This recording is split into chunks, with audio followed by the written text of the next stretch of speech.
Assalamualaikum warahmatullahi wabarakatuh. Perkenalkan, nama saya Dodi Bagas Saputra dengan NIM 2510703015. Saya Ahmad Yusuf Hadir Al-Andalusi dari NIM 2510301119. Saya Muhammad Kavin Tadijia Dewantara, NIM saya 251070303132. Saya Syafiqul Fauzi, NIM saya 251070301120. Sini kami akan mempresentasikan hasil branding dari kawasan Malioboro. Di sini kami akan memperkenalkan kawasan di daerah istimewa Yogyakarta. Dengan tantangan zaman sekarang, kawasan ini masih mampu untuk mempertahankan historis atau peninggalan dari orang-orang terdahulu, yaitu Malioboro. Malioboro merupakan salah satu kawasan wisata paling ikonik di daerah istimewa Yogyakarta yang memiliki nilai historis, budaya, dan ekonomi yang sangat kuat. Kawasan ini terletak di pusat kota Yogyakarta dan menjadi bagian dari sumbu filosofis yang menghubungkan Tugu Palputih, Keraton Yogyakarta, Panggung Krapyak, dan Pantai Selatan.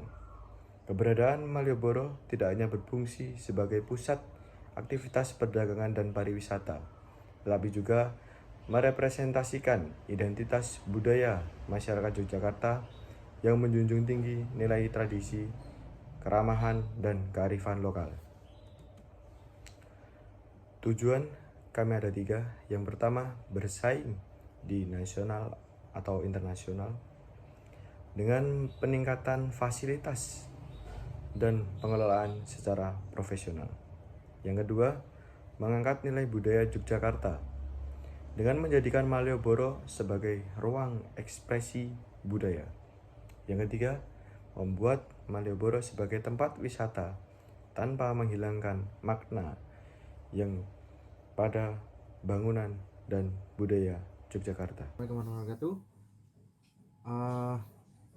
Di sini saya akan menjelaskan tentang manfaat dari wisata Malioboro tersebut.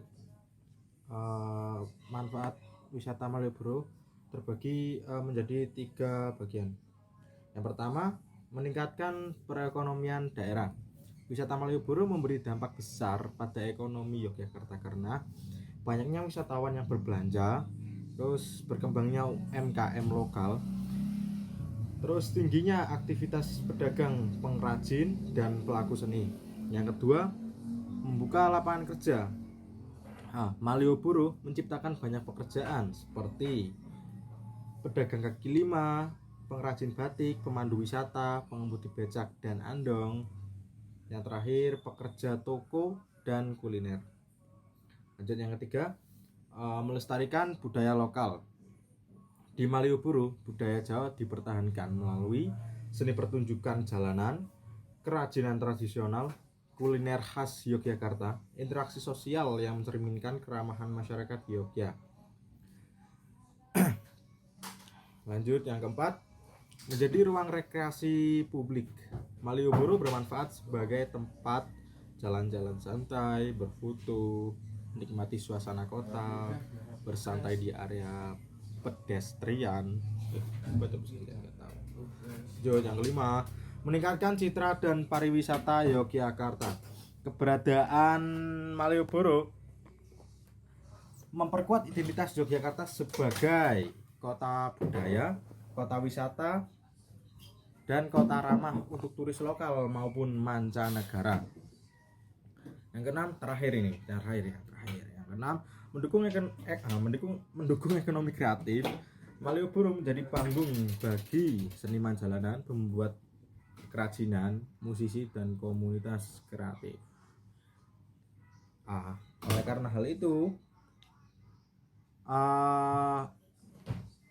ini membuat kreativitas lokal semakin dikenal luas oleh kalangan manapun. Untuk nilai budaya yang sangat kuat, yaitu untuk area ini dekat dengan Keraton Yogyakarta, Tugu Jogja, dan aktivitas seni budayanya seperti jalanan untuk batik-batik dan kerajinan. Dan untuk aksesnya sangat tinggi karena mudah dijangkau, dia dekat dengan stasiun Tugu, pusat perkotaan di tengahnya. Ada juga untuk kelemahannya, penataan pedagangnya ya. belum sepenuhnya optimal. Masalah kebersihan dan sampah itu masih tercemar karena lingkungannya satu banyak kotoran hewan ya.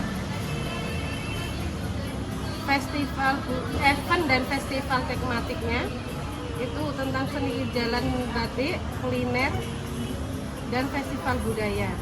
Kolaborasinya dengan generasi muda mendorong investasi, mendorong inovasi tanpa menghilangkan nilai tradisi.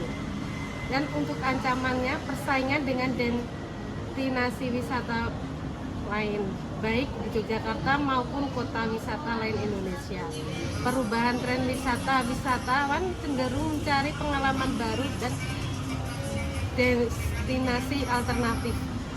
Berikut analisis SWOT kawasan Malioboro Yogyakarta yang bisa digunakan untuk tugas akademik, perencanaan pariwisata maupun pengembangan branding daerah.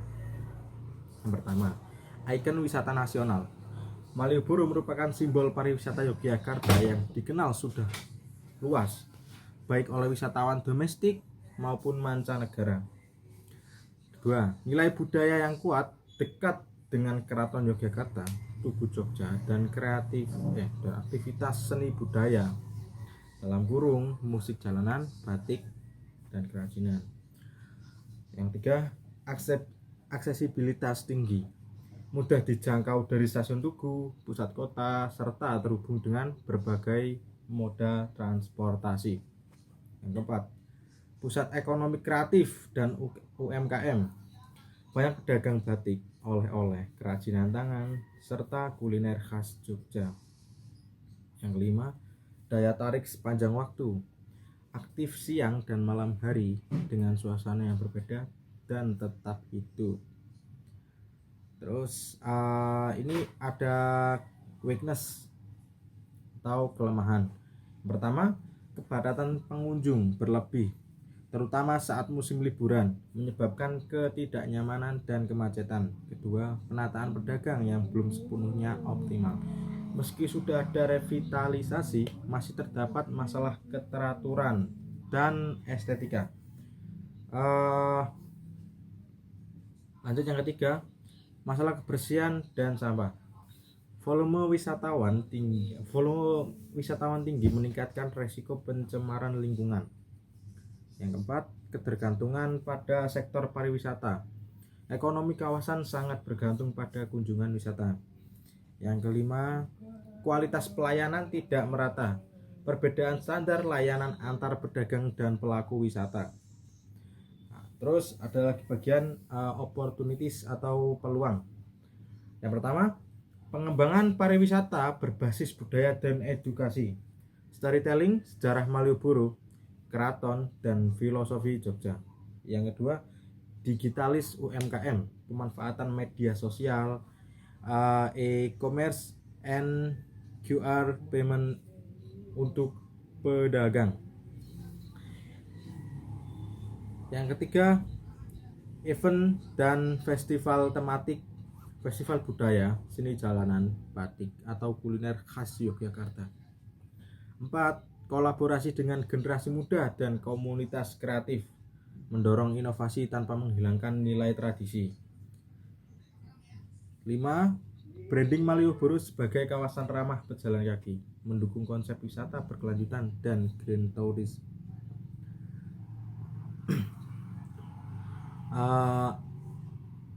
Ada threats, yaitu ancaman. Pertama, persaingan dengan destinasi wisata lain, baik di Yogyakarta maupun kota wisata lain di Indonesia. Kedua, perubahan tren wisata. Wisatawan cenderung mencari pengalaman baru dan destinasi alternatif. Yang ketiga, overkomersialisasi, berpotensi mengikis nilai budaya dan kearifan lokal. Terus yang keempat, krisis global, pandemi, ekonomi dapat menurunkan jumlah wisatawan secara drastis. Yang kelima, kerusakan lingkungan dan sosial. Jika pengelolaan tidak berkelanjutan, dapat menurunkan citra kawasan. Oke, itu sekian penjelasan tentang SWOT dari saya. Terima kasih. Melanjutkan manfaat dan analisis SWOT pada Malioboro. Di sini ada pun keunikan Malioboro hingga visi misinya. Yang pertama, keunikan pada Malioboro, yaitu pertama, Malioboro berada dalam satu garis imajiner yang menghubungkan Tugu, Keraton Jogja, dan Panggung Krapyak. Yang kedua, bangunan berarsitektur kolonial seperti Benteng Vredenburg dan gedung-gedung tua di sekitar Malioboro, berpadu harmonis dengan nilai-nilai budaya Jawa yang ada. Kemudian yang ketiga, adanya Malioboro memiliki daya tarik siang dan pada malam hari. Pada siang hari, wisatawan dapat berbelanja dan menikmati suasana kota, sementara malam hari menawarkan kuliner lesehan dan hiburan jalanan.